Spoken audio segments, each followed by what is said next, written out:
Oke guys, kembali lagi bersama Mimin inisial Y di channel kesayangan kita semua, Super Gabut Movie. Di sini Mimin akan spoiler film yang berjudul Rurouni Kenshin.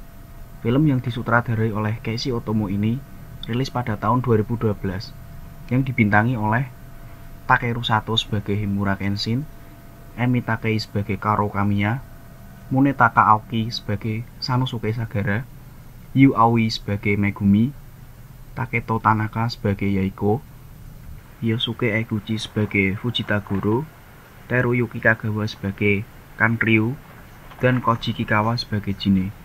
Oke guys, sebelum lanjut ke film, alangkah baiknya untuk menekan tombol like, komen, dan subscribe ya guys. Di lain tempat, masih terjadi pembunuhan berantai yang meninggalkan suatu pesan.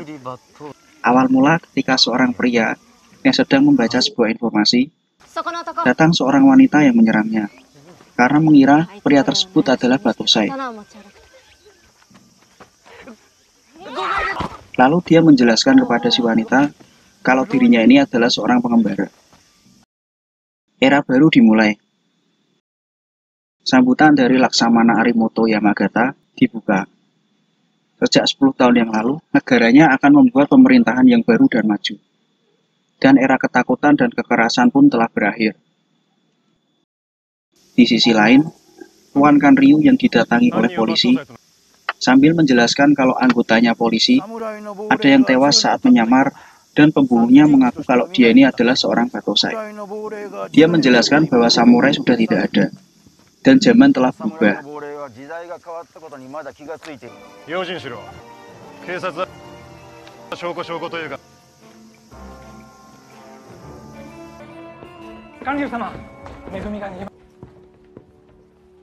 Saat Kanryu marah mengetahui kalau Megumi kabur, akhirnya Jine turun tangan sendiri dalam masalah ini. Dan Kanryu bilang kepada Jine, jangan membunuh dia, Jin. Di sini Megumi dalam perlindungan kepolisian. Namun Jine terus mengejarnya sambil membunuh polisi yang melindungi Megumi. Dan Megumi berhasil melarikan diri dari Jin. Ketika melihat ada polisi yang jatuh dari atas jembatan, wanita ini mengira bahwa Jine adalah Batosai karena telah mencoreng nama Kamiya Kaishinryu. Saat Jine hendak menebas wanita yang sedang jatuh ini, tiba-tiba pria pengembara yang dia temui sebelumnya datang menyelamatkan wanita ini. Saat Jine melihat bekas luka pipi di pria tersebut, dia bilang kalau kok ini adalah tokoh yang melegenda.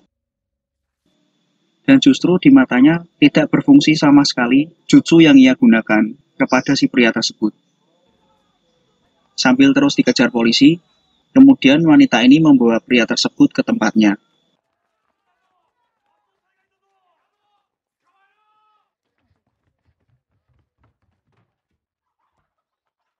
Di sini Karo bilang kalau dia akan menghentikan Batosai secepatnya. Dan Karo bilang bahwa seorang pengembara tidak memahami perasaannya. Kemudian pria tersebut keluar dari tempat Karo. Kemudian Yaiko pulang. Karo memintanya untuk latihan terlebih dahulu sebelum sarapan. Tiba-tiba datang gerombolan untuk menghancurkan dojo tempat ayah Karo. Mereka mengira kalau dojo ini sang pembantai. Saat situasi ini, tiba-tiba sang pengembara datang dan menghabisi gerombolan liar ini. Tak selang lama, polisi datang ke dojo dan menangkap yang ada di sana termasuk pria pengembara tersebut. Sebelum dibawa, Karo menanyakan nama pria tersebut. Dan pria ini menjawab, namanya adalah Himura Kenshin. Oleh pihak kepolisian, akhirnya Kenshin dimasukkan ke dalam penjara atas kejadian ini. Tak lama kemudian, Kenshin dibebaskan oleh Jenderal Fujita untuk menemui atasannya yang bernama Yamagata. Sang ketua Yamagata melihat bahwa opium akan menghancurkan suatu negara. Di sini, ia ingin meminjam kekuatan dari Kenshin. Dan Kenshin menjawab, dia tidak ingin menjadi pembantai lagi dan ingin melindungi orang di sekitarnya. Di sini, Fujita melempar katana ke arah Kenshin. Untuk membuktikan omongannya, Fujita menguji Kenshin dalam pertarungan di tengah hujan. Setelah menghentikan pertarungan, Ketua Yamagata membiarkan Kenshin pergi. Megumi yang sebelumnya melarikan diri akhirnya sampai di dojo dan bertemu dengan Yaiko untuk meminta tolong kepadanya. Di sini, Karo sudah menunggu Kenshin sebagai ucapan terima kasihnya dan menyuruh Kenshin untuk ikut bersamanya.